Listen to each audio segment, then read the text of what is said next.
Monsieur Lecoq, partie 4, chapitre 16. On est riche, on a une voiture, chevaux, cocher. Et quand on passe étalé sur les coussins, on recueille plus d'un regard d'envie. Mais voilà que le cocher qui a bu un coup de trop verse l'équipage, ou bien les chevaux s'emportent et brisent tout. Ou encore, le remettre, en un moment de préoccupation, manque le marchepied et se fracasse la jambe à l'angle du trottoir. Tous les jours de pareils accidents arrivent.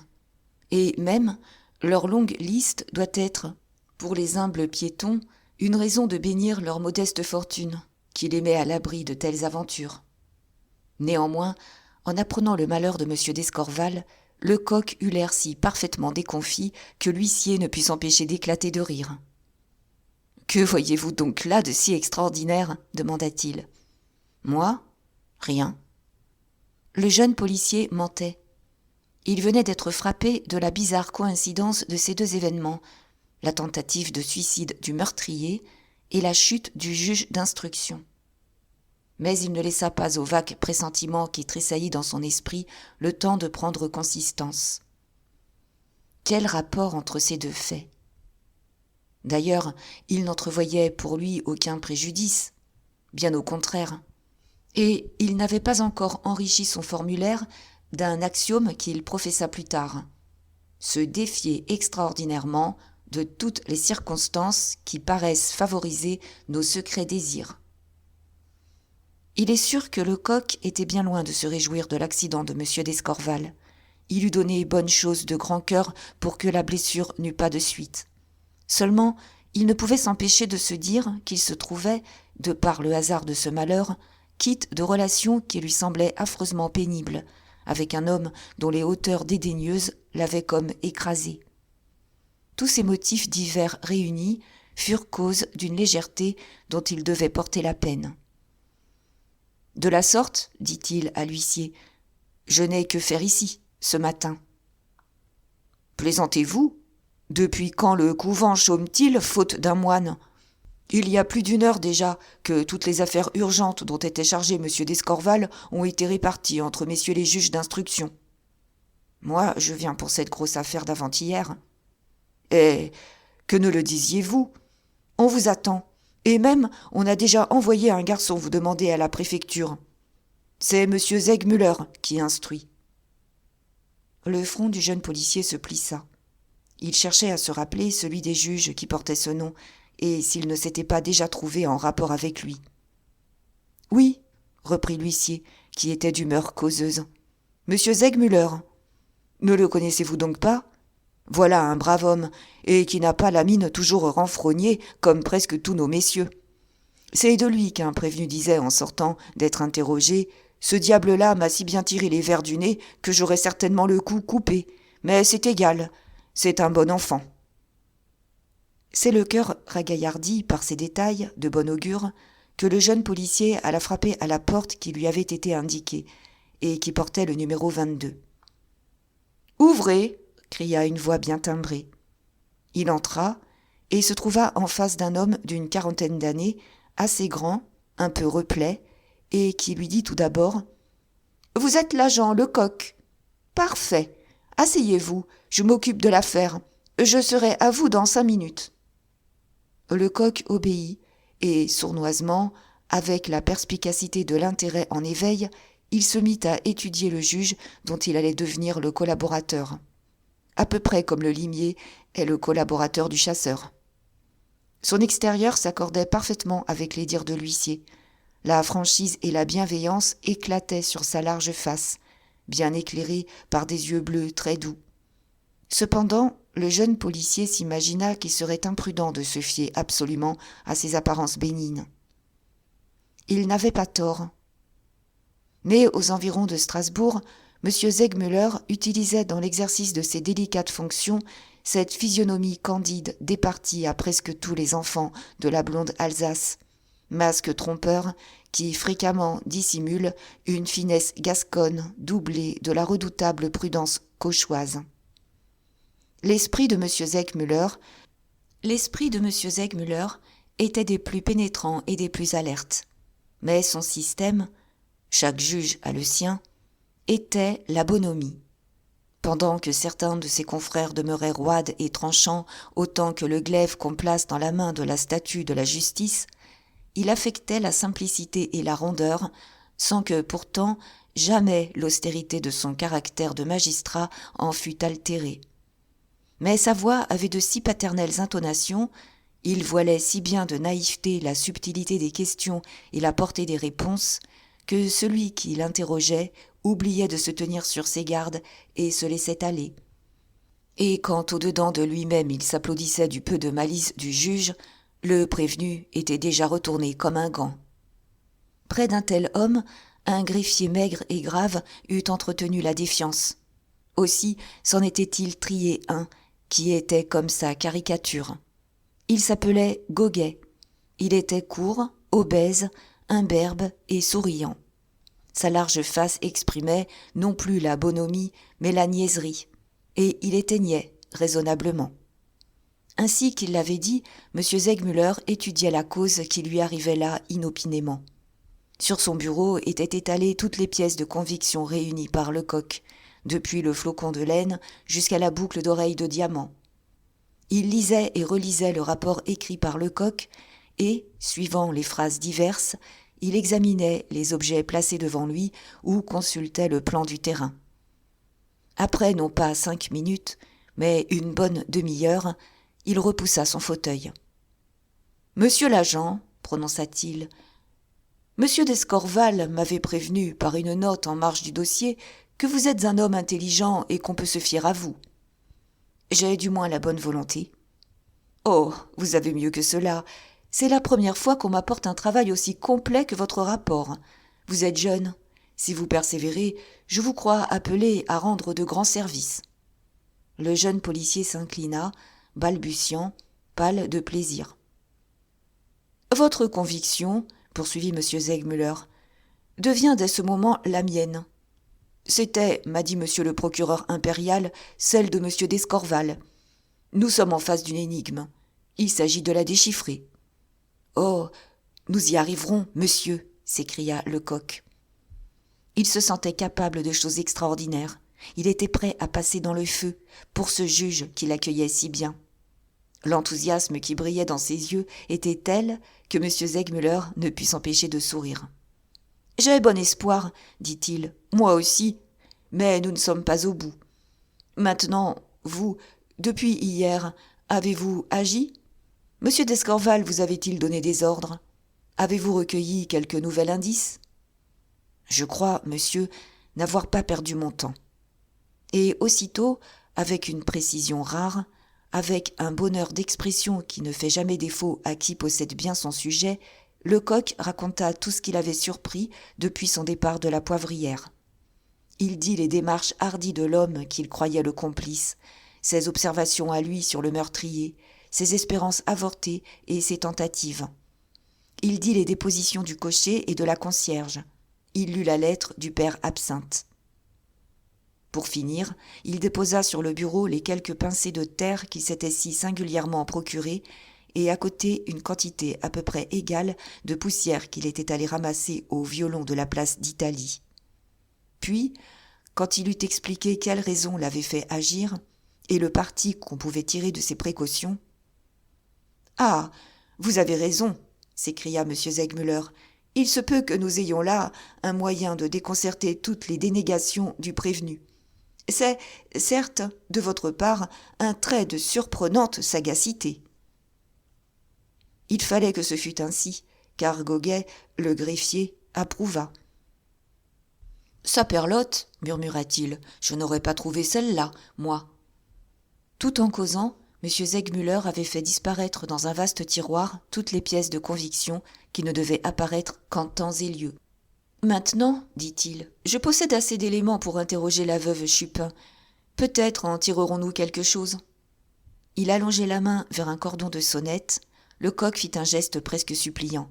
« J'aurais, monsieur, dit-il, une grâce à vous demander. »« Laquelle ? Parlez. Je m'estimerais bien heureux s'il m'était permis d'assister à l'interrogatoire.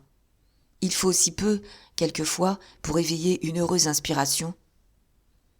La loi dit que l'accusé sera interrogé secrètement par le juge assisté de son greffier, mais elle admet cependant la présence des agents de la force publique. « Soit, répondit M. Segmuller, demeurez. » Il sonna. Un huissier parut. « A-t-on, selon mes ordres, amené la veuve Chupin ?» demanda-t-il. « Elle est là, dans la galerie, oui, monsieur. » « Qu'elle entre. » L'instant d'après, la cabaretière faisait son entrée, s'inclinant de droite et de gauche, avec force révérence et salutation.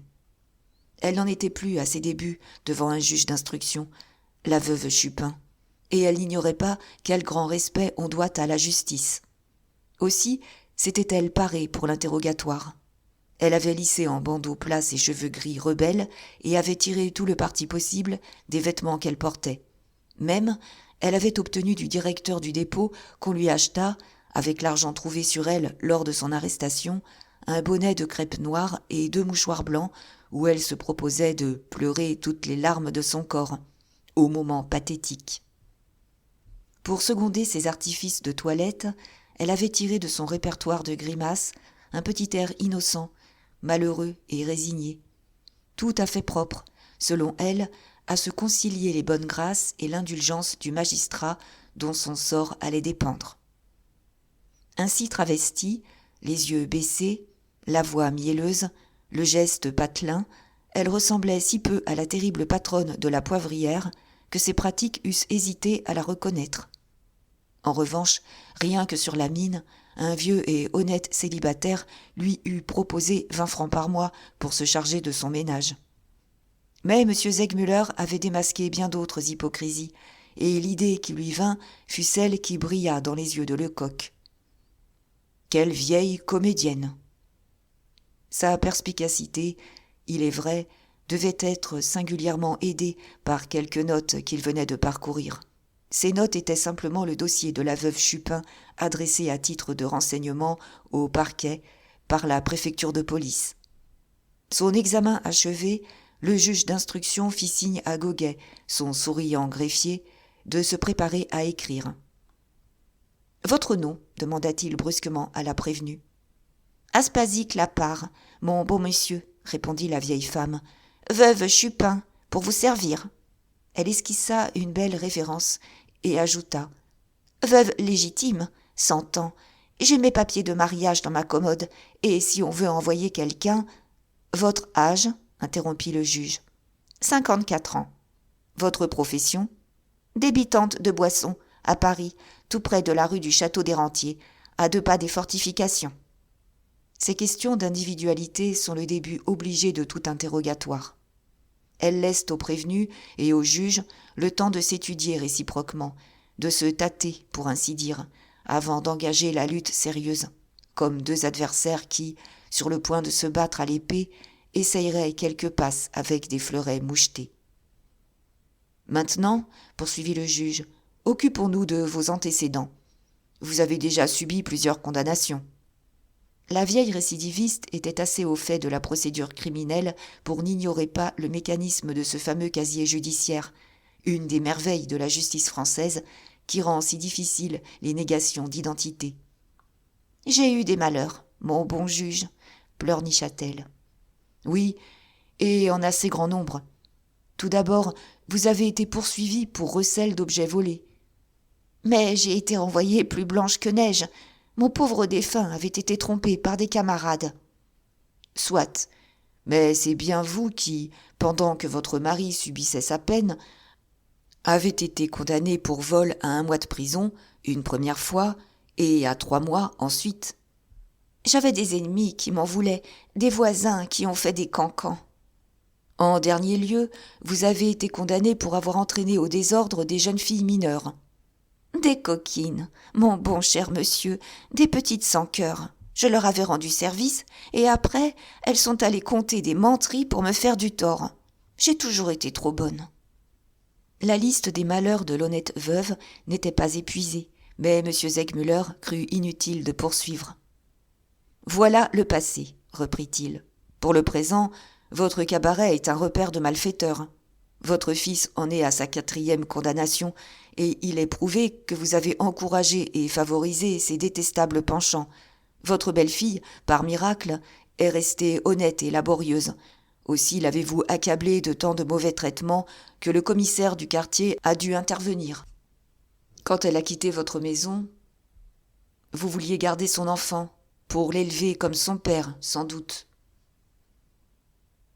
C'était, pensa la vieille, le moment de s'attendrir. Elle sortit de sa poche son mouchoir neuf, roide encore de l'après, et essaya, en se frottant énergiquement les yeux, de s'arracher une larme.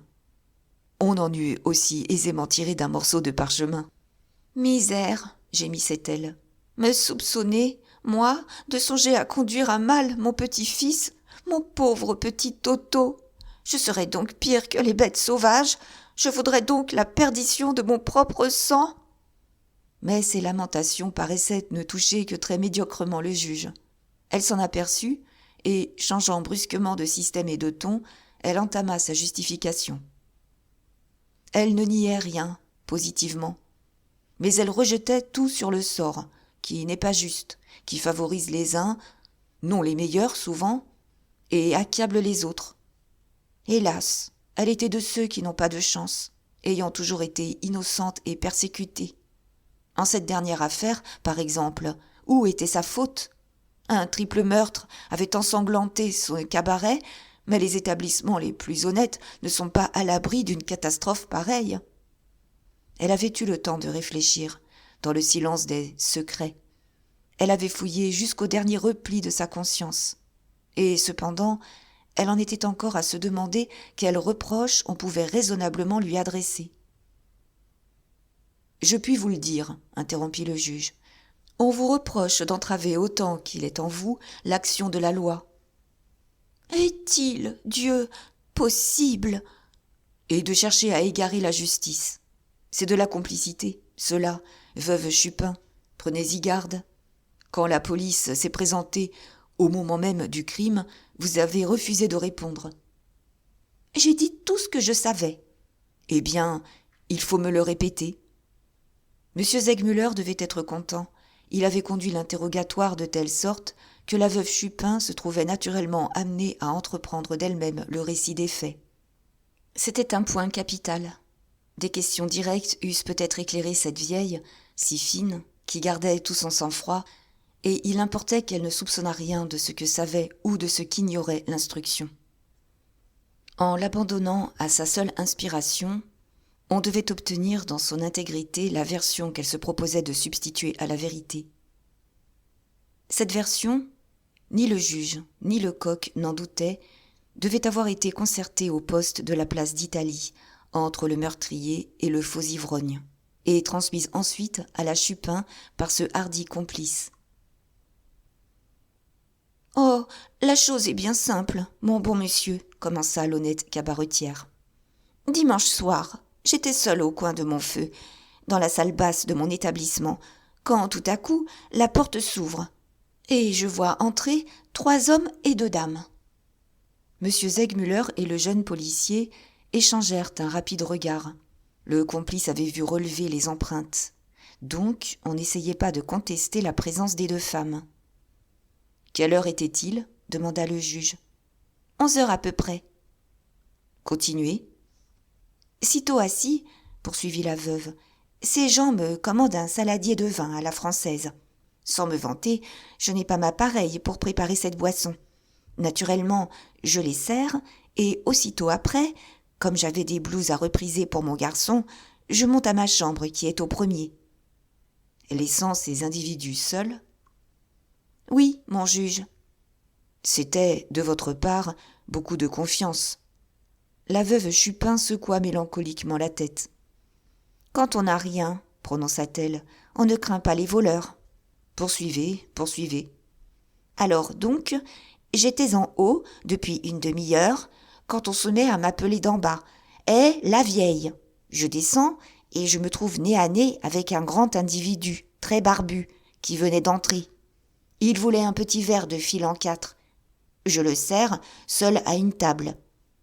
« Et vous remontez » interrompit le juge. L'ironie fut-elle comprise de la Chupin, Sa physionomie ne le laissa pas deviner.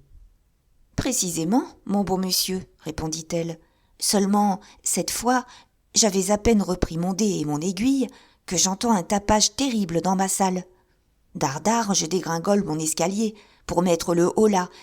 Ah bien, oui, les 3 premiers arrivés étaient tombés sur le dernier venu, et ils l'assommaient de coups, mon bon monsieur, ils le massacraient. Je crie, c'est comme si je chantais. Mais voilà que l'individu qui était seul contre 3 sort un pistolet de sa poche. Il tire et tue un des autres, qui roule à terre.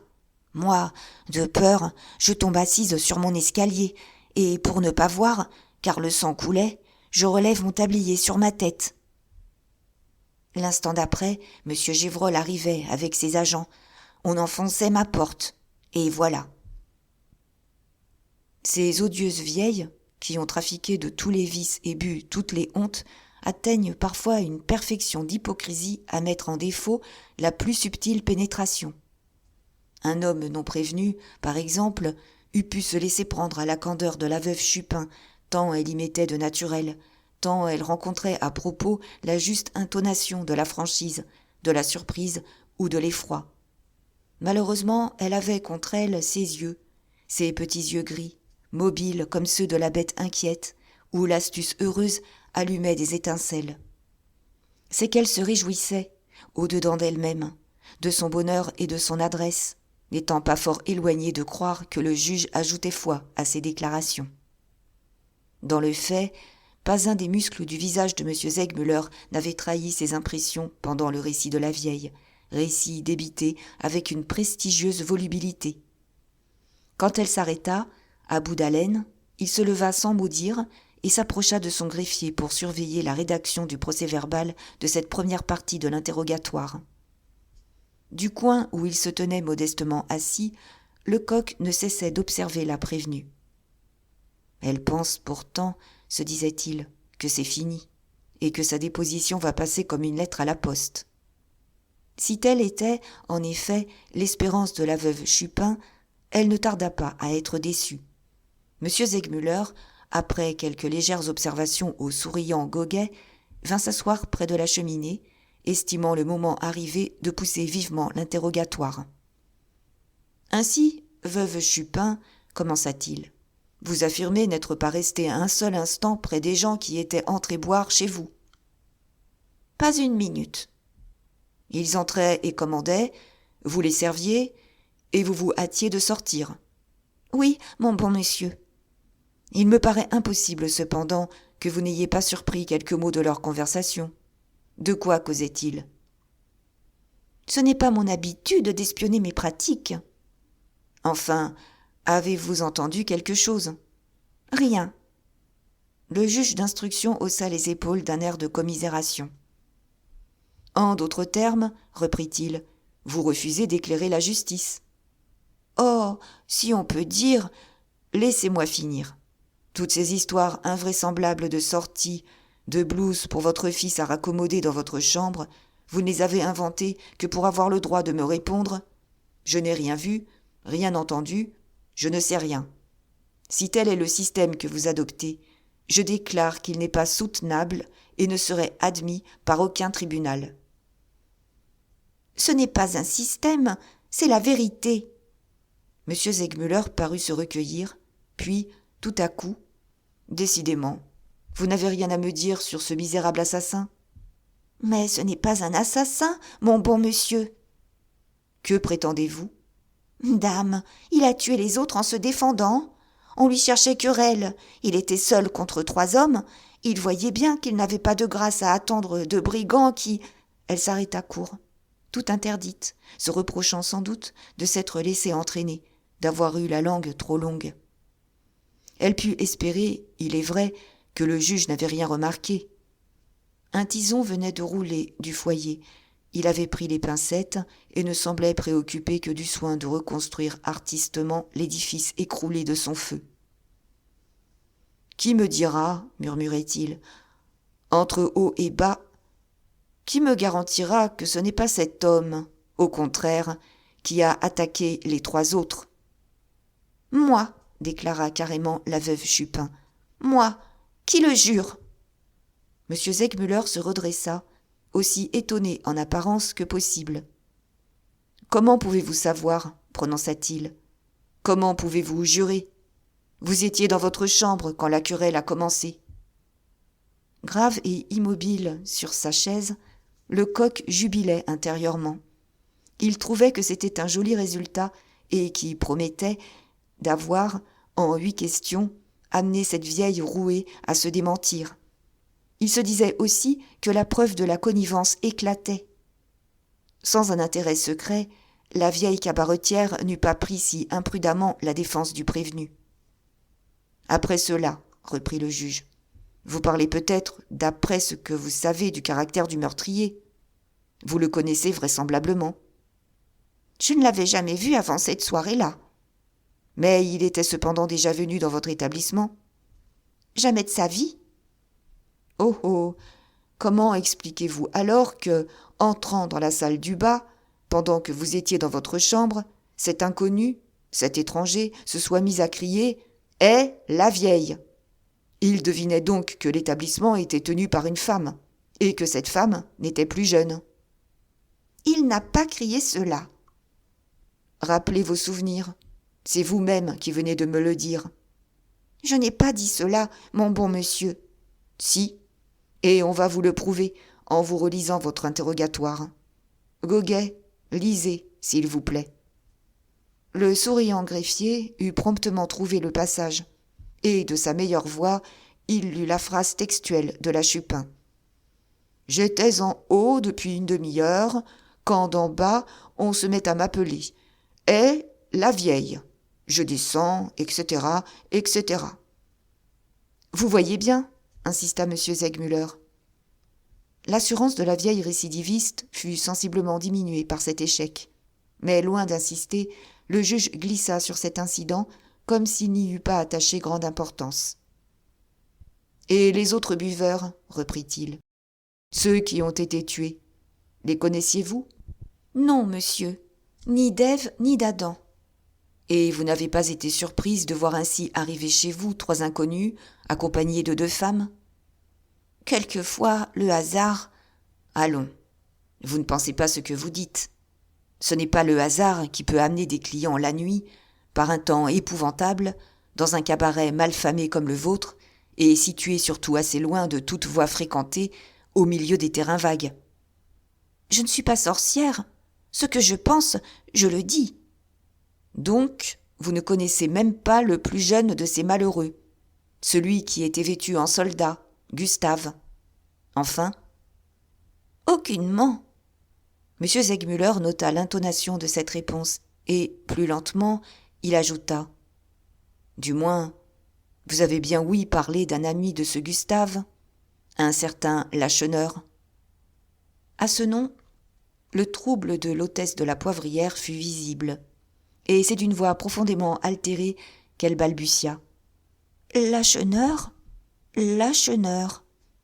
Jamais je n'ai entendu prononcer ce nom. » Elle niait, mais l'effet produit restait, et, à part soi, le coq jurait qu'il retrouverait ce Lacheneur, ou qu'il périrait à la tâche. N'y avait-il pas, parmi les pièces de conviction, une lettre de lui, écrite, on le savait, dans un café du boulevard Beaumarchais ? Avec un pareil indice et de la patience. « Maintenant, continua M. Segmuller, nous arrivons aux femmes qui accompagnaient ces malheureux. Quel genre de femmes étaient-ce ? » ?»« Oh, des filles de rien du tout. » »« Étaient-elles richement habillées ? » ?»« Très misérablement, au contraire. » »« Bien.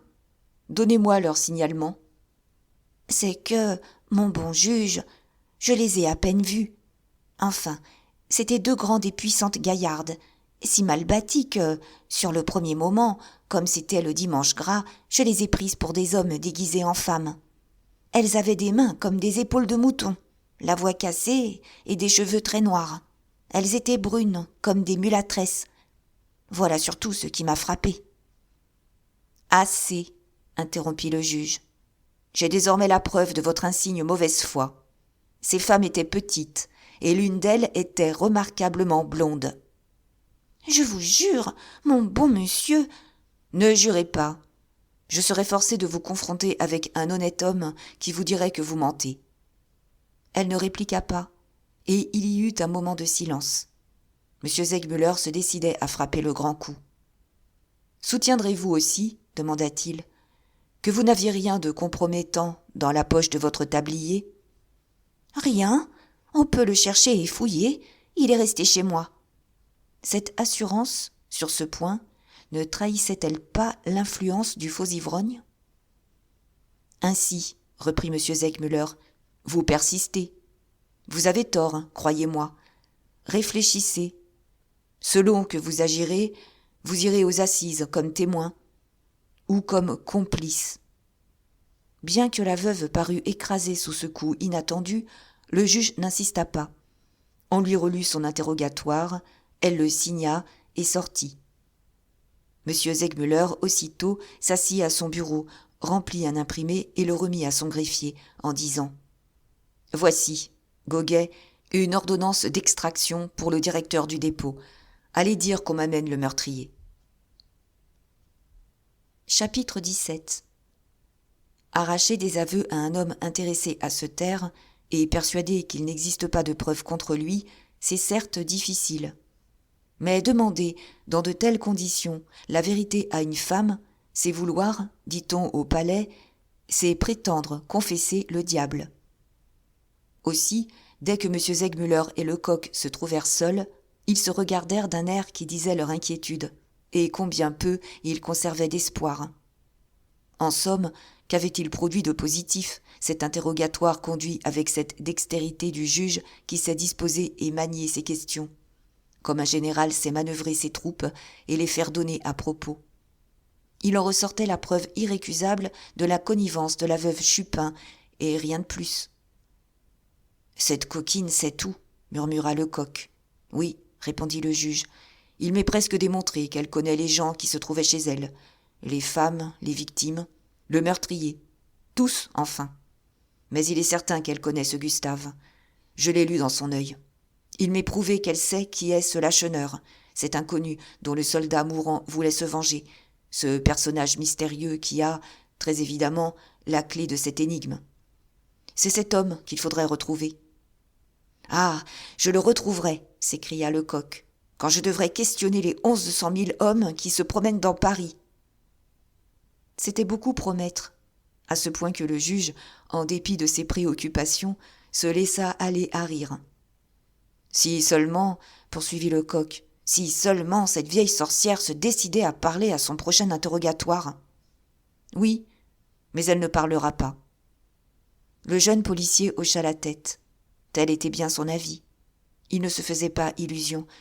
Il avait reconnu entre les sourcils de la veuve Chupin ces plis qui trahissent l'idiote obstination de la brute. « Les femmes ne parlent jamais, » reprit le juge. « Et quand elles semblent se résigner à des révélations, c'est qu'elles espèrent avoir trouvé un artifice qui égarera les investigations. L'évidence, du moins, écrase l'homme le plus entêté. Elle lui casse bras et jambes. Il cesse de lutter. Il avoue. La femme, elle, se moque de l'évidence. Lui montre-t-on la lumière, elle ferme les yeux et répond « Il fait nuit ». Qu'on lui tourne la tête vers le soleil qui l'éblouit de ses rayons et l'aveugle, elle persiste et répète « Il fait nuit ». Les hommes, selon la sphère sociale où ils sont nés, imaginent et combinent des systèmes de défense différents. Les femmes n'ont qu'un système, quelles que soient leurs conditions. Elles nient quand même, toujours, et elles pleurent. Quand, au prochain interrogatoire, je pousserai la Chupin, soyez sûr qu'elle trouvera des larmes. Dans son impatience, il frappa du pied. Il avait beau fouiller l'arsenal de ses moyens d'action, il n'y trouvait pas une arme pour briser cette résistance opiniâtre. « Si seulement j'avais idée du mobile qui guide cette vieille femme, reprit-il. Mais pas un indice. Qui me dira quel puissant intérêt lui commande le silence ? Serait-ce sa cause qu'elle défend ? Est-elle complice ? Qui nous prouve qu'elle n'a pas aidé le meurtrier à combiner un guet-apens ? Oui, répondit lentement Lecoq. Oui, Cette supposition se présente naturellement à l'esprit. Mais l'accueillir, n'est-ce pas rejeter les prémices admises par monsieur le juge ? Si la Chupin est complice, le meurtrier n'est pas le personnage que nous soupçonnons. Il est simplement l'homme qu'il paraît être. L'objection sembla convaincre M. Segmuller. « Quoi, alors » s'écria-t-il. « Quoi » L'opinion du jeune policier était faite. Mais pouvait-il décider, lui, l'humble agent de la sûreté, quand un magistrat hésitait ? Il comprit combien sa position lui imposait de réserve, et c'est du ton le plus modeste qu'il dit. Pourquoi le faux ivrogne n'aurait-il pas ébloui la Chupin en faisant briller à ses yeux les plus magnifiques espérances ? Pourquoi ne lui aurait-il pas promis de l'argent ? Une grosse somme ? Il s'interrompit. Le greffier rentrait. Derrière lui s'avançait un garde de Paris qui demeura respectueusement sur le seuil, les talons sur la même ligne, la main droite à la visière du shako, la paume en dehors, le coude à la hauteur de l'œil, selon l'ordonnance. « Monsieur, dit au juge ce militaire, monsieur le directeur de la prison m'envoie vous demander s'il doit maintenir la veuve Chupin au secret. Elle se désespère de cette mesure. » Monsieur Segmuller se recueillit un moment. « Certes, murmurait-il, répondant à quelque révolte de sa conscience. Certes, c'est une terrible aggravation de peine. Mais si je laisse cette femme communiquer avec les autres détenus, une vieille récidiviste comme elle trouvera sûrement un expédient pour faire parvenir des avis au dehors. Cela ne se peut. L'intérêt de la justice et de la vérité doit passer avant tout. » Cette dernière considération l'emporta. « Il importe, commanda-t-il, que la prévenue reste au secret jusqu'à nouvel ordre. » Le garde de Paris laissa retomber la main du salut, porta le pied droit à 3 pouces en arrière du talon gauche, fit demi-tour et s'éloigna au pas ordinaire. La porte refermée, le souriant greffier tira de sa poche une large enveloppe. « Voici, dit-il, une communication de monsieur le directeur. » Le juge rompit le cachet et lut à haute voix. « Je ne saurais trop conseiller à monsieur le juge d'instruction de s'entourer de sérieuses précautions quand il interrogera le prévenu, mais... Depuis sa tentative avortée de suicide, ce prévenu est dans un tel état d'exaltation qu'on a dû lui laisser la camisole de force. Il n'a pas fermé l'œil de la nuit, et les gardiens qui l'ont veillé s'attendaient à tout moment à voir la folie se déclarer. Cependant, il n'a pas prononcé une parole. Quand on lui a présenté des aliments ce matin, il les a repoussés avec horreur, et je ne serais pas éloigné de lui croire l'intention de se laisser mourir de faim. J'ai rarement vu un malfaiteur plus dangereux. Je le crois capable de se porter aux plus affreuses extrémités. »« Bigre !» exclama le greffier, dont le sourire pâlit. « À la place de monsieur le juge, je ferai entrer les soldats qui vont amener ce gaillard-là. »« Quoi ? C'est vous, Goguet ?» fit doucement M. Segmuller. « Vous, un vieux greffier, qui parlez ainsi ? Auriez-vous peur ? » ?»« Peur, moi ? Certainement non, mais... » »« Bast !» interrompit Lecoq, d'un ton qui trahissait sa confiance en sa prodigieuse vigueur. « Ne suis-je pas là ?» Rien qu'en s'asseyant à son bureau, M. Segmuller eût eu comme un rempart entre le prévenu et lui. Il s'y tenait d'habitude. Mais, après le mouvement d'effroi de son greffier, il eut rougi de paraître craindre. Il se plaça donc près du feu, comme l'instant d'avant, quand il interrogeait la Chupin, et sonna pour donner l'ordre d'introduire l'homme, seul. Il insista sur ce mot « seul ». La seconde d'après, la porte s'ouvrait avec une violence terrible, et le meurtrier entrait, se précipitait, plutôt, dans le cabinet. Le taureau qui s'échappe de l'abattoir, après avoir été manqué par la masse du boucher, a ses allures affolées, ses mouvements désordonnés et sauvages. Goguet en blêmit derrière sa table, et Lecoq fit un pas, prêt à s'élancer. Mais, arrivé au milieu de la pièce, l'homme s'arrêta, promenant autour de lui un regard perçant. « Où est le juge ?» demanda-t-il d'une voix rauque. « Le juge, c'est moi, » répondit M. Segmuller. « Non, l'autre. »« Quel autre ? » « Celui qui est venu me questionner hier soir. » Il lui est arrivé un accident. En vous quittant, il s'est cassé la jambe. Oh, et c'est moi qui le remplace. » Mais le prévenu semblait hors d'état d'entendre. À son exaltation frénétique succédait subitement un anéantissement mortel. Ses traits contractés par la rage se détendaient. Il était devenu livide. Il chancelait. « Remettez-vous, lui dit le juge d'un ton bienveillant, et si vous vous sentez trop faible pour rester debout, prenez un siège. » Déjà, par un prodige d'énergie, l'homme s'était redressé. Même une flamme, aussitôt éteinte, avait brillé dans ses yeux. « Bien des merci de votre bonté, monsieur, » répondit-il, « mais ça ne sera rien. J'ai eu comme un éblouissement. Il est passé. »« Il y a longtemps peut-être que vous n'avez mangé. » »« Je n'ai rien mangé depuis que celui-ci, il montrait le coq, m'a apporté du pain et du jambon au violon, là-bas. Sentez-vous le besoin de prendre quelque chose ? Non. Quoique, cependant, si c'était un effet de votre bonté, je boirais bien un verre d'eau. Voulez-vous du vin avec ? J'aime mieux de l'eau pure. On lui apporta ce qu'il demandait. Aussitôt, il se versa un premier verre qu'il avala d'un trait, puis un second qu'il vida lentement. On eût dit qu'il buvait la vie. Il semblait renaître. Chapitre 18. Sur 20 prévenus qui arrivent à l'instruction, 18 au moins se présentent armés d'un système complet de défense, conçu et discuté dans le silence des secrets. Coupables ou innocents, ils ont adopté un rôle qui commence à l'instant où, le cœur battant et la gorge sèche, ils franchissent le seuil du cabinet redoutable où les attend le magistrat instructeur. Ce moment de l'entrée du prévenu est donc un de ceux où le juge met en jeu toute la puissance de sa pénétration. L'attitude de l'homme doit trahir le système, comme une table résume les matières d'un volume. Mais ici, M. Segmuller n'avait pas, croyait-il, à se défier de trompeuses apparences. Il était évident pour lui que le prévenu n'avait pu songer à feindre, que le désordre de son arrivée était aussi réel que son anéantissement présent. Du moins, tous les dangers dont avait parlé le directeur du dépôt étaient écartés. Le juge alla donc s'établir à son bureau. Il s'y sentait plus à l'aise et, pour ainsi dire, plus fort. Là, il tournait le dos au jour, sa tête s'effaçait dans l'ombre, et au besoin il pouvait, rien qu'en se baissant, dissimuler une surprise, une impression trop vive. Le prévenu, au contraire, restait en pleine lumière, et pas un des tressaillements de sa face, pas un des battements de sa paupière ne devait échapper à une attention sérieuse. Il paraissait alors complètement remis, et ses traits avaient repris l'insoucieuse immobilité de la résignation.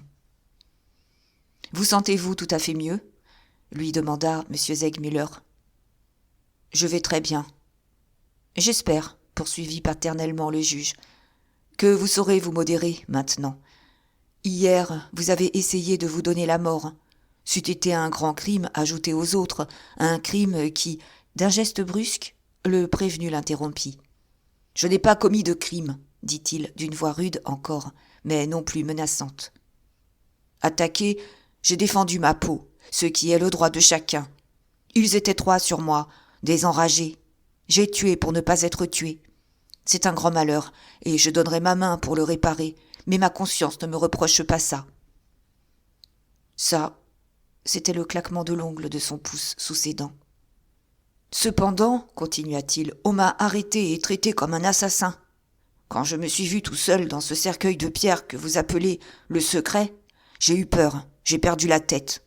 Je me suis dit, mais mon garçon, on t'a enterré vivant. Il s'agit de mourir, et vite, si tu ne veux pas souffrir. Là-dessus, j'ai cherché à m'étrangler. Ma mort ne faisait de tort à personne. Je n'ai ni femme ni petit qui compte sur le travail de mes bras. Je m'appartiens. Ce qui n'empêche qu'après la saignée, on m'a lié dans un sac de toile, comme un fou. Fou! J'ai cru que je le deviendrais. Toute la nuit, les geôliers ont été après moi, comme des enfants qui tourmentent une bête enchaînée. Ils me tâtaient, ils me regardaient, ils passaient la chandelle devant mes yeux. Tout cela était débité avec un sentiment d'amertume profonde, mais sans colère, violemment, mais sans déclamation, comme toutes les choses que l'on sent très vivement. Et la même réflexion venait en même temps au juge et au jeune policier. « Celui-là, pensait-il, est très fort. On n'en aura pas raison aisément. Après une minute de méditation, M. Segmuller reprit. On s'explique, jusqu'à un certain point, un premier mouvement de désespoir dans la prison. Mais plus tard, ce matin même, vous avez refusé la nourriture qu'on vous offrait. La sombre figure de l'homme s'éclaira soudain à cette question. Ses yeux eurent un clignotement comique, et enfin il éclata de rire, d'un bon rire bien gai, bien franc, bien sonore. « Ça, dit-il, c'est une autre affaire. Certainement, j'ai tout refusé, mais vous allez voir pourquoi. J'avais les mains prises dans le sac, et les gardiens prétendaient me faire manger comme un poupon à qui sa nourrice donne la bouillie. Ah, mais non, j'ai serré les lèvres de toutes mes forces. Alors, il y en a un qui a essayé de m'ouvrir la bouche de force pour y fourrer la cuillère, comme on ouvre la gueule d'un chien malade pour l'obliger à gober une médecine. Dame, celui-là j'ai essayé de le mordre, c'est vrai, et si son doigt s'était trouvé entre mes dents, il y restait. Et c'est pour cette raison qu'ils se sont tous mis à lever les bras au ciel et à dire en me montrant « Voilà un redoutable malfaiteur, un fier scélérat !»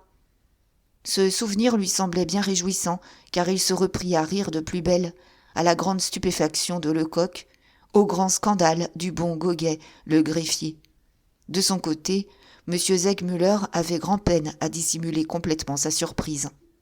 « Vous êtes trop raisonnable, je l'espère, » dit-il enfin, « pour garder rancune à des hommes qui, en vous attachant, obéissaient à leurs supérieurs, et qui, du reste, ne cherchaient qu'à vous sauver de vos propres fureurs. »« fit le prévenu, redevenant sérieux.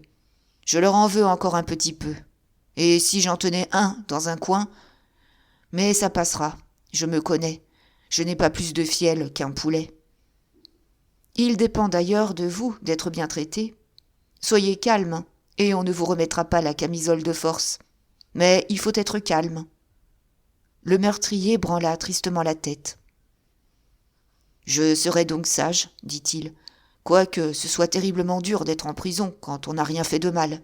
Si encore j'étais avec des camarades, on causerait, et le temps passerait.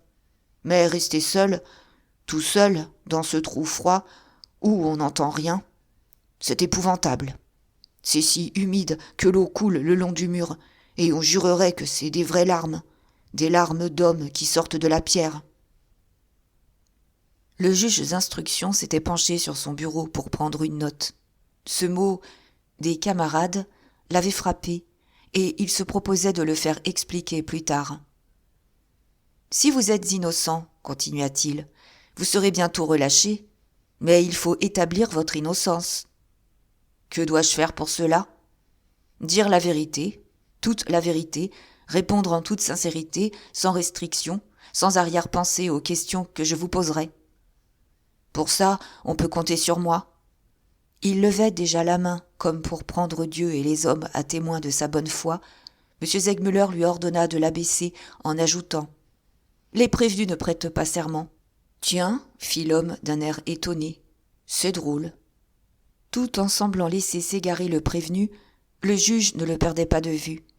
Il avait surtout voulu, par ses préliminaires, le rassurer, le mettre à l'aise, écarter autant que possible ses défiances, et il estimait le but qu'il se proposait atteint. « Encore une fois, reprit-il, prêtez-moi toute votre attention, et n'oubliez pas que votre liberté dépend de votre franchise. Comment vous nommez-vous ? Mais. Quels sont vos prénoms ? Je n'en ai pas. C'est impossible. » Un mouvement du prévenu trahit une impatience aussitôt maîtrisée. « Voici, répondit-il, la 3e fois qu'on me dit cela depuis hier. C'est ainsi, cependant. Si j'étais menteur, rien ne serait si simple que de vous dire que je m'appelle Pierre, Jean ou Jacques. Mais mentir n'est pas mon genre. Vrai, je n'ai pas de prénom. S'il s'agissait de surnoms, ce serait autre chose. J'en ai eu beaucoup. » « Lesquels ? » « Voyons, pour commencer, quand j'étais chez le père Fougas, on m'appelait Lafiloire, parce que, voyez-vous, qui était ce père Fougas ? Le roi des hommes pour les bêtes sauvages, monsieur le juge. Ah, il pouvait se vanter de posséder une ménagerie, celui-là. Tigres, lions, perroquets, de toutes les couleurs, serpent gros comme la cuisse. Il avait tout. Malheureusement, il avait aussi une connaissance qui a tout mangé. Se moquait-il? Parlait-il sérieusement? Il était si malaisé de le discerner que M. Segmuller et Lecoq étaient également indécis. Goguet, lui, tout en minutant l'interrogatoire, riait. « Assez, interrompit le juge. Quel âge avez-vous ? 44 ou 45 ans. Où êtes-vous né ? En Bretagne, probablement. Pour le coup, M. Segmuller crut découvrir une intention ironique qu'il importait de réprimer. Je vous préviens, dit-il durement, que si vous continuez ainsi, votre liberté est fort compromise. Chacune de vos réponses est une inconvenance. La plus sincère désolation, mêlée d'inquiétude, se peignit sur les traits du meurtrier. « Ah, il n'y a pas d'offense, monsieur le juge, gémit-il. Vous me questionnez. Je réponds. Vous verriez bien que je dis vrai si vous me laissiez vous conter ma petite affaire. » Chapitre 19. Prévenu bavard, cause bien instruite, dit un vieux proverbe du palais. C'est qu'il semble impossible, en effet, qu'un coupable épié par le juge puisse parler beaucoup sans que sa langue trahisse son intention ou sa pensée, sans qu'il s'évapore quelque chose du secret qu'il prétend garder. Les plus simples, parmi les prévenus, ont compris cela. Aussi, obligés à une prodigieuse contention d'esprit, sont-ils généralement plus que réservés. Enfermés dans leur système de défense, comme une tortue dans sa carapace, ils n'en sortent que le moins possible et avec la plus ombrageuse circonspection. À l'interrogatoire, ils répondent, il le faut bien, mais c'est comme à regret, brièvement. Ils sont avares de détails. Ici, l'accusé était prodigue de paroles. Ah, il n'avait pas l'air de craindre de se couper. Il n'hésitait pas, à l'exemple de ceux qui tremblent de disloquer d'un mot le roman qu'ils s'efforcent de substituer à la vérité. En d'autres circonstances, c'eût été une présomption en sa faveur. « Expliquez-vous donc, » répondit M. Segmuller à la requête indirecte de son prévenu. Le meurtrier ne dissimula pas adroitement la joie que lui causait la liberté qui lui était accordée. L'éclat de ses yeux, le gonflement de ses narines révélèrent une satisfaction pareille à celle du chanteur de romance qu'on traîne au piano. Il se campa, la tête en arrière, en beau parleur sûr de ses moyens et de ses effets, promena sa langue sur ses lèvres pour les humecter et dit « Comme cela, c'est mon histoire que vous me demandez ?»« Oui. Pour lors, monsieur le juge, vous saurez qu'un beau jour, il y a de cela 45 ans, le père Tringlot, directeur d'une troupe pour la souplesse, la force et la dislocation, s'en allait de Guingamp à Saint-Brieuc par la grande route. Naturellement, il voyageait dans ses 2 grandes voitures avec son épouse, son matériel et ses artistes. Très bien. Mais voilà que peu après avoir dépassé un gros bourg nommé Châtelaudren, regardant de droite et de gauche, il aperçoit sur le revers d'un fossé quelque chose de blanc qui grouillait. « Faut que je voie ce que c'est, dit-il à son épouse. Il arrête, descend, va au fossé, prend la chose et pousse un cri. Vous me demanderez, qu'avait-il donc trouvé, cet homme ? Oh, mon Dieu, c'est bien simple. Il venait de trouver votre serviteur, alors âgé d'environ 10 mois. Il salua à la ronde sur ces derniers mots. Naturellement, reprit-il, le père Tringlot me porte à son épouse, et une bien brave femme tout de même. Elle me prend, m'examine, me tâte et dit « Il est fort, ce môme, et bienvenant. Il faut le garder, puisque sa mère a eu l'abomination de l'abandonner. Je lui donnerai des leçons, et dans 5 ou 6 ans, il nous fera honneur. » Là-dessus, on commence à me chercher un nom. On était au 1er jour du mois de mai.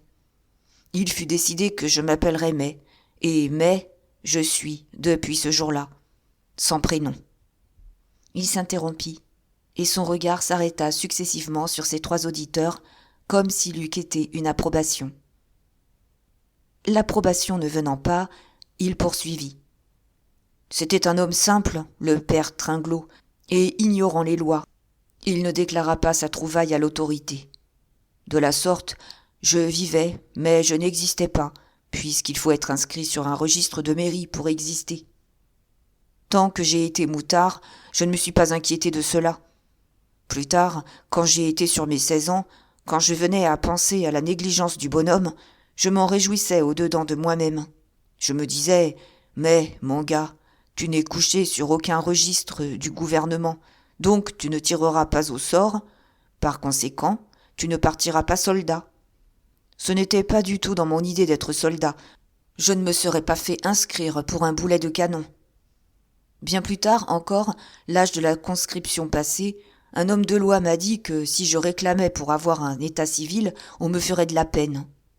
Alors, je me suis décidé à exister en contrebande. De n'être personne, ça a ses bons et ses mauvais côtés. Je n'ai pas servi, c'est vrai, mais je n'ai jamais eu de papier. Ah, ça m'a fait manger de la prison plus souvent qu'à mon tour. Mais comme, en définitive, je n'ai jamais été fautif, je m'en suis toujours tiré. Et voilà pourquoi je n'ai pas de prénom, et comment je ne sais pas au juste où je suis né. Si la vérité a un accent particulier, ainsi que l'ont écrit des moralistes, le meurtrier avait trouvé cet accent-là. Voix, gestes, regards, expression, tout était d'accord. Pas un mot de sa longue narration n'avait détonné. « Maintenant, dit froidement M. Segmuller, quels sont vos moyens d'existence ?» À la mine déconfite du meurtrier, on eût juré qu'il avait compté que son éloquence allait lui ouvrir les portes de la prison.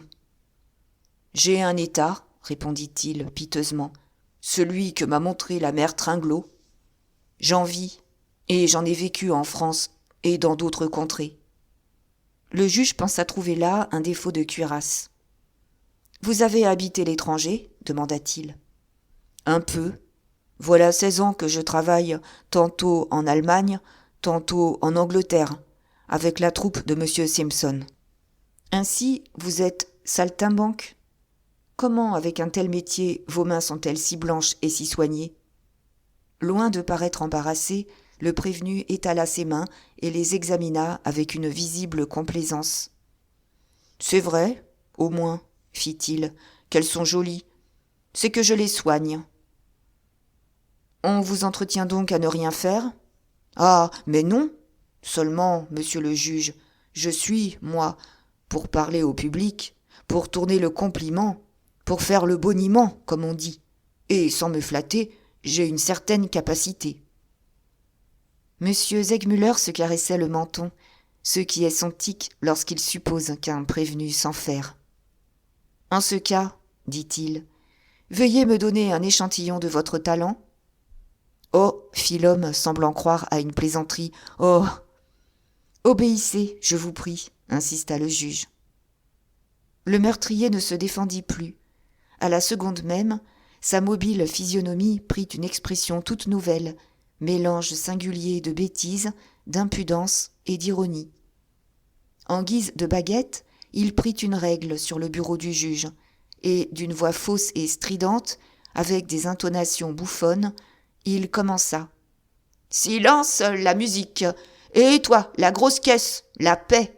Voici, mesdames et messieurs, l'heure, l'instant et le moment de la grande et unique représentation du théâtre des prestiges, sans pareil au monde pour le trapèze et la danse de corde, les élévations et les dislocations, et autres exercices de grâce, de souplesse et de force, avec le concours d'artistes de la capitale ayant eu l'honneur. »« Il suffit, interrompit le juge. Vous débitiez cela en France, mais en Allemagne. Naturellement, je parle la langue du pays. Voyons, commanda M. Segmuller, dont l'allemand était la langue maternelle. Le prévenu quitta son air niais, se grima d'une importance comique, et sans l'ombre d'une hésitation, il reprit du ton le plus emphatique. Mit Bewilligung der üblichen Obrigkeit wird heute vor hiesiger ehrenwerten Bürgerschaft zum ersten Mal aufgeführt Genova Pfeffer, odeur dit. Note. Avec la permission de l'autorité locale, sera représentée devant l'honorable bourgeoisie, pour la première fois, Geneviève Oula. Assez, dit durement le juge. Il se leva, peut-être pour cacher sa déception, et ajouta « On va aller chercher un interprète qui nous dira si vous vous exprimez aussi facilement en anglais. » Le coq, sur ces mots, s'avança modestement. « Je parle l'anglais, dit-il. »« Alors, très bien. Vous m'avez entendu, prévenu. » Déjà, l'homme s'était une fois encore transformé. Le flegme et la gravité britannique se peignaient sur son visage. Ses gestes étaient devenus roides et compassés. C'est du ton le plus sérieux qu'il dit. « Ladies and gentlemen, long life to our Queen, and to the honourable mayor of that town. No country England, excepted our glorious England, should produce such a strange thing, such a paragon of curiosity. Note, mesdames et messieurs, longue vie à notre reine et à l'honorable maire de cette ville. Aucune contrée, l'Angleterre exceptée, notre glorieuse Angleterre, ne saurait produire une chose aussi étrange, un pareil exemple de curiosité. » Pendant 1 minute encore, il parla sans interruption. M. Segmuller s'était accoudé à son bureau, le front entre ses mains. Le coq dissimulait mal sa stupeur. Seul Goguet, le souriant greffier, s'amusait. Chapitre 20. Le directeur du dépôt, ce fonctionnaire à qui 20 ans de pratique des prisons et des détenus donnaient une autorité d'oracle, cet observateur si difficile à surprendre, avait écrit au juge d'instruction. « Entourez-vous de précautions, avant d'interroger le prévenu, mais... » Pas du tout. Au lieu du dangereux malfaiteur dont l'annonce seule avait fait pâlir le greffier, on trouvait une manière de philosophe pratique, inoffensif et jovial, vaniteux et beau parleur, un homme à boniment, un pitre, enfin. La déconvenue était étrange. Cependant, loin de souffler à M. Segmuller la tentation de renoncer au point de départ de Lecoq, elle enfonça plus profondément dans son esprit le système du jeune policier. S'il restait silencieux, les coudes sur la tablette de son bureau, les mains croisées sur les yeux, c'est que, dans cette position, rien qu'en écartant les doigts, il pouvait, à loisir, étudier son homme. L'attitude de ce meurtrier était inconcevable. Son compliment anglais terminé, il restait au milieu du cabinet, la physionomie étonnée, moitié content, moitié inquiet, mais aussi à l'aise que s'il eût été sur les tréteaux où il disait avoir passé la moitié de sa vie. Et, réunissant tout ce qu'il avait d'intelligence et de pénétration, le juge s'efforçait de saisir quelque chose, un indice, un tressaillement d'espoir, une contraction d'angoisse, sur ce masque plus énigmatique en sa mobilité que la face de bronze des sphinx. Jusqu'alors, M. Segmuller avait le dessous. Il est vrai qu'il n'avait point encore attaqué sérieusement. Il n'avait utilisé aucune des armes que lui avait forgées Lecoq. Mais le dépit le gagnait. Il fut aisé de le voir à la façon brusque dont il releva la tête au bout d'un moment. « Je le reconnais, dit-il au prévenu. Vous parlez couramment les 3 grandes langues de l'Europe. C'est un rare talent. » Le meurtrier s'inclina, un sourire orgueilleux aux lèvres. « Mais cela n'établit pas votre identité, continua le juge. Avez-vous des répondants à Paris ? Pouvez-vous indiquer une personne honorable qui garantisse votre individualité ? Eh, monsieur, il y a 16 ans que j'ai quitté la France et que je vis sur les grands chemins et dans les foires. N'insistez pas, la prévention ne saurait se contenter de ces raisons. Il serait trop aisé d'échapper aux conséquences de ses antécédents. Parlez-moi de votre dernier patron, monsieur Simpson. Quel est ce personnage ? Monsieur Simpson est un homme riche, répondit le prévenu d'un ton froissé. Riche à plus de 200 000 francs, et honnête. En Allemagne, il travaille avec un théâtre de marionnettes. En Angleterre, il fait voir des phénomènes, selon le goût des pays. Eh bien, ce millionnaire peut témoigner en votre faveur. Il doit être facile de le retrouver. En ce moment, Lecoq n'avait plus un brin de fil sec sur lui. Il l'a avoué depuis. En 10 paroles, le prévenu allait confirmer ou réduire en poudre les affirmations de l'enquête.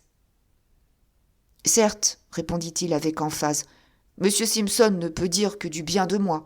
Il est assez connu pour qu'on le retrouve. Seulement, cela demandera du temps. Pourquoi ? Parce que, à l'heure qu'il est, Il doit être en route pour l'Amérique.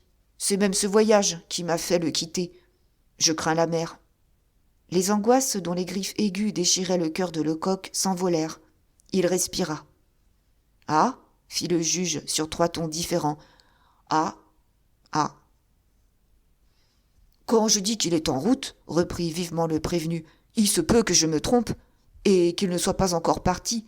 Ce qui est sûr, c'est qu'il avait arrangé toutes ses affaires pour s'embarquer quand nous nous sommes séparés. » « Sur quel navire devait-il prendre passage ? » ?»« Il ne me l'a pas dit. »« Où vous êtes-vous quitté ? » ?»« À Leipzig, en Saxe. »« Quand ? » ?»« Vendredi dernier. » M. Segmuller haussa dédaigneusement les épaules. « Vous étiez à Leipzig vendredi, vous ? » fit-il. « Depuis quand donc êtes-vous à Paris ? » ?»« Depuis dimanche, à 4 heures du soir. » « Voilà ce qu'il faudrait prouver. » À la contraction du visage du meurtrier, on dut supposer un puissant effort de mémoire. Pendant près d'1 minute, il parut chercher, interrogeant de l'œil le plafond et le sol alternativement, se grattant la tête, frappant du pied. « Comment prouver ?» murmurait-il. « Comment ?» Le juge se lassa d'attendre. « Je vais vous aider, dit-il. Les gens de l'auberge où vous étiez logés à Leipzig ont dû vous remarquer. » « Nous ne sommes pas descendus à l'auberge. »« Où donc avez-vous mangé, couché ? » ?»« Dans la grande voiture de M. Simpson. Elle était vendue, mais il ne devait la livrer qu'au port où il s'embarquait. »« Quel est ce port ? » ?»« Je l'ignore. » Moins habitué que le juge à garder le secret de ses impressions, Lecoq ne put s'empêcher de se frotter les mains. Il voyait son prévenu convaincu de mensonge, collé au mur, selon son expression. « Ainsi, reprit M. Segmuller, vous n'avez à offrir à la justice que votre seule affirmation. »« Attendez donc, » dit le prévenu en étendant les bras en avant, comme s'il eût pu saisir entre ses mains une inspiration encore vague. « Attendez donc. Lorsque je suis arrivé à Paris, j'avais une malle. Ensuite, elle est toute remplie de linge marqué de la première lettre de mon nom. J'ai dedans des paletots, des pantalons, 2 costumes pour mon état. Passé. Alors donc, en descendant du chemin de fer, j'ai porté cette malle dans un hôtel tout près de la gare. » Il s'arrêta net, visiblement décontenancé. « Le nom de cet hôtel ? » demanda le juge. « Hélas, monsieur, c'est précisément ce que je cherche. Je l'ai oublié, mais je n'ai pas oublié la maison. Il me semble l'avoir encore, et si on me conduisait aux environs, je la reconnaîtrais certainement. Les gens de l'hôtel me remettraient, et d'ailleurs, ma malle serait là pour faire preuve. » À part soi, Lecoq se promettait une petite enquête préparatoire dans les hôtels qui entourent la gare du Nord. « Soit, » prononça le juge, « on fera peut-être ce que vous demandez. Maintenant, 2 questions. Comment, arrivé à Paris à 4 heures, vous trouviez-vous à minuit à la Poivrière, un repère de malfaiteurs situé au milieu des terrains vagues, impossible à trouver la nuit quand on ne le connaît pas ? En second lieu, comment, possédant tous les effets que vous dites, étiez-vous si misérablement vêtu ? » L'homme sourit à ces questions. « Vous allez comprendre, monsieur le juge, répondit-il. Quand on voyage en 3e, on éreinte ses vêtements. Voilà pourquoi, au départ, j'ai mis ce que j'avais de plus mauvais. En arrivant, quand j'ai senti sous mes pieds le pavé de Paris, je suis devenu comme fou. J'avais de l'argent, c'était le dimanche gras, je n'ai pensé qu'à faire la noce, et pas du tout à me changer. M'étant amusé autrefois à la barrière d'Italie, j'y ai couru et je suis entré chez un marchand de vin. Pendant que je mangeais un morceau, 2 individus près de moi parlaient de passer la nuit au bal de l'Arc-en-Ciel. Je leur demande de m'y conduire, ils acceptent, je paye une tournée et nous partons. Mais voilà qu'à ce bal, les jeunes gens m'ayant quitté pour danser, je commence à m'ennuyer à 100 sous par tête. Vexé, je sors, et ne voulant pas demander mon chemin, une bêtise, quoi, je me perds dans une grande plaine sans maison. J'allais revenir sur mes pas quand j'aperçois pas loin une lumière. Je marche droit dessus, et j'arrive à ce cabaret maudit. Comment les choses se sont-elles passées ? Oh, bien simplement, j'entre, j'appelle, on vient, je demande un verre de dur, on me sert, je m'assois et j'allume un cigare. Alors je regarde. L'endroit était affreux à donner la chair de poule. À une table, 3 hommes avec 2 femmes buvaient en causant tout bas. Il paraît que ma figure ne leur revient pas. L'un d'eux se lève, vient à moi et me dit « Toi, tu es de la police. Tu es venu ici pour nous moucharder. Ton affaire est claire. » Moi, je réponds que je n'en suis pas. Il me dit que si. Je soutiens que non. Si, non. Bref, il jure qu'il en est sûr et que même j'ai une fausse barbe. Là-dessus, il m'empoigne la barbe et la tire. Il me fait mal, je me dresse et, vlan, d'un coup de tampon, je l'envoie à terre. Malheur, voilà les autres sur moi. J'avais mon revolver. Vous savez le reste. Et les 2 femmes, pendant ce temps, que faisaient-elles ? Ah, j'avais trop d'ouvrage pour m'en occuper. Elles ont filé. Mais vous les avez vues en arrivant. Comment étaient-elles ? C'étaient, ma foi, 2 laides matines, taillées comme des carabiniers et noires comme des taupes. Entre le mensonge plausible et la vérité improbable, la justice, institution humaine, c'est-à-dire sujette à l'erreur, doit opter pour la vraisemblance. Depuis 1 heure, cependant, M. Segmuller faisait précisément le contraire. Aussi n'était-il pas sans inquiétude. Mais ces derniers doutes se dissipèrent comme un brouillard au soleil, quand le prévenu déclara que les 2 femmes étaient grandes et noires. Selon lui, cette audacieuse assertion démontrait la cordiale entente du meurtrier et de la Chupin. Elle trahissait un roman imaginé pour égarer l'enquête. Il en concluait que, sous ces apparences si habilement accumulées, existaient des faits d'autant plus graves qu'on prenait plus de peine pour les dérober à toute appréciation. Si l'homme eût dit « les femmes étaient blondes », M. Segmuller n'eût plus su que croire. Certes, sa satisfaction fut immense, mais son visage demeura impénétrable. Il importait de laisser le prévenu dans cette idée qu'il jouait la prévention. « Vous comprenez, lui dit le juge d'un ton de bonhomie parfaite, combien il serait important de retrouver ces 2 femmes. Si leur témoignage s'accordait avec vos allégations, votre position serait singulièrement améliorée. Oui, je comprends cela, mais comment mettre la main dessus ? La police est là. Ses agents sont au service des prévenus dès qu'il s'agit de les mettre à même d'établir leur innocence. Avez-vous fait quelques observations qui puissent préciser le signalement et faciliter les recherches ? Lecoq, dont l'œil ne quittait pas le prévenu, crut surprendre un sourire montant à ses lèvres. « Je n'ai rien remarqué, dit-il froidement. » Depuis un moment, M. Segmuller avait ouvert le tiroir de son bureau. Il en sortit la boucle d'oreille ramassée sur le théâtre du crime et la présenta brusquement à l'homme en disant « Ainsi, vous n'avez pas aperçu ceci aux oreilles d'une des femmes ?» L'imperturbable insouciance du prévenu ne fut pas altérée. Il prit la boucle d'oreille, l'examina attentivement, la fit miroiter au jour, admira ses feux et dit « C'est une belle pierre, mais je ne l'avais pas remarquée. » « Cette pierre, insista le juge, est un diamant. »« Ah, oui, et qui vaut plusieurs milliers de francs. »« Tant que ça ?» Cette exclamation était bien dans l'esprit du rôle, mais le meurtrier n'y sut pas mettre la naïveté convenable, ou plutôt, il l'exagéra. Un nomade comme lui, qui avait couru toutes les capitales de l'Europe, ne devait pas s'ébahir tant que cela de la valeur d'un diamant. Cependant, M. Segmuller n'abusa pas de l'avantage remporté. « Autre chose, dit-il, quand vous avez jeté votre arme, en criant « Venez me prendre !» quelles étaient vos intentions ?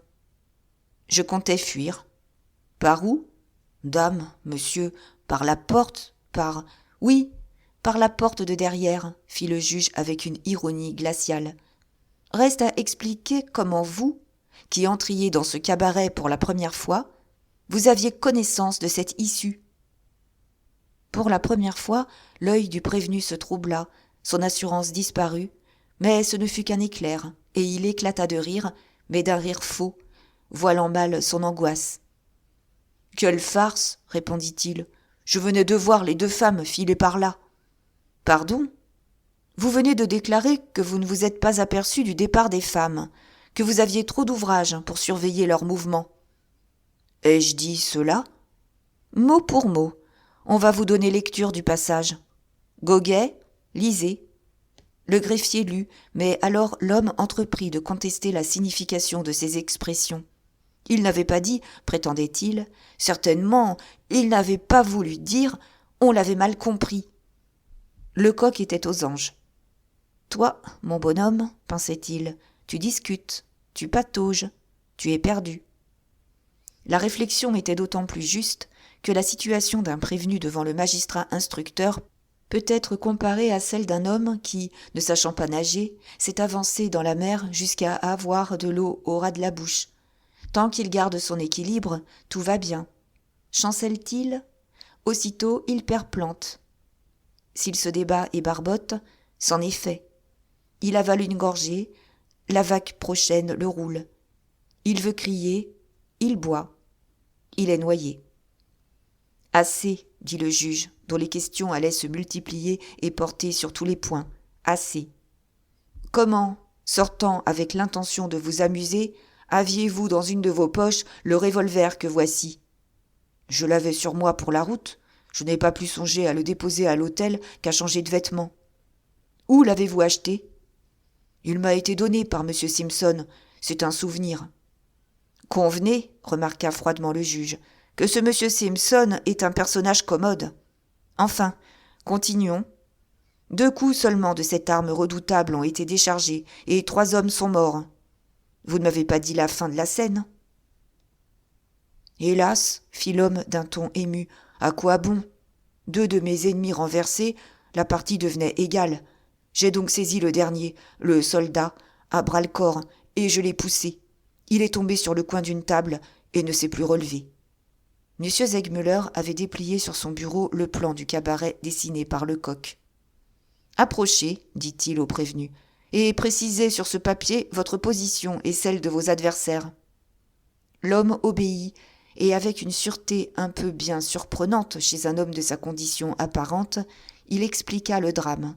« Je suis entré, disait-il, par cette porte marquée C. Je me suis assis à la table H, qui est à gauche en entrant. Les autres occupaient cette table, qui est entre la cheminée F et la fenêtre B.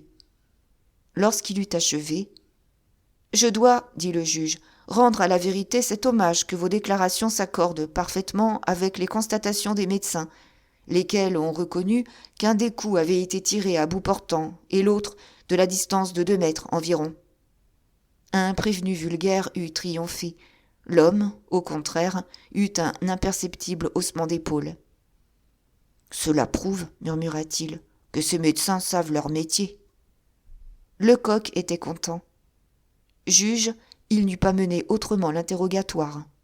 Il bénissait le ciel qui lui avait donné M. Segmuller au lieu et place de M. d'Escorval. « Ceci réglé, reprit le juge.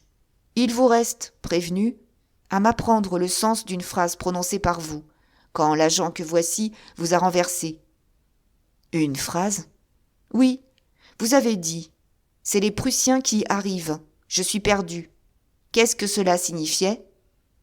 Une fugitive rougeur colora les pommettes du meurtrier. Il devint clair qu'il avait prévu toutes les autres questions et que celle-ci le prenait au dépourvu. « C'est bien étonnant, » fit-il avec un embarras mal déguisé, « que j'ai dit cela. » Évidemment, il gagnait du temps. Il cherchait une explication. « 5 personnes vous ont entendu, » insista le juge. « Après tout, reprit l'homme, la chose est possible. C'est une phrase qu'avait coutume de répéter un vieux de la garde de Napoléon qui, après la bataille de Waterloo, était entré au service de M. Simpson. » L'explication, pour être tardive, n'en était pas moins ingénieuse. Aussi, M. Segmuller parut-il s'en contenter. « Cela peut être, dit-il, mais il est une circonstance qui passe ma compréhension. Étiez-vous débarrassé de vos adversaires avant l'entrée de la ronde de police ? Répondez oui ou non. Oui. Alors, comment, au lieu de vous échapper par l'issue dont vous deviniez l'existence, êtes-vous resté debout sur le seuil de la porte de communication, avec une table devant vous en guise de barricade, votre arme dirigée vers les agents pour les tenir en échec ? L'homme baissa la tête et sa réponse se fit attendre. « J'étais comme fou, balbutia-t-il. Je ne savais si c'était des agents de police qui arrivaient ou des amis de ceux que j'avais tués. Votre intérêt vous commandait de fuir les uns comme les autres. Le meurtrier se tut.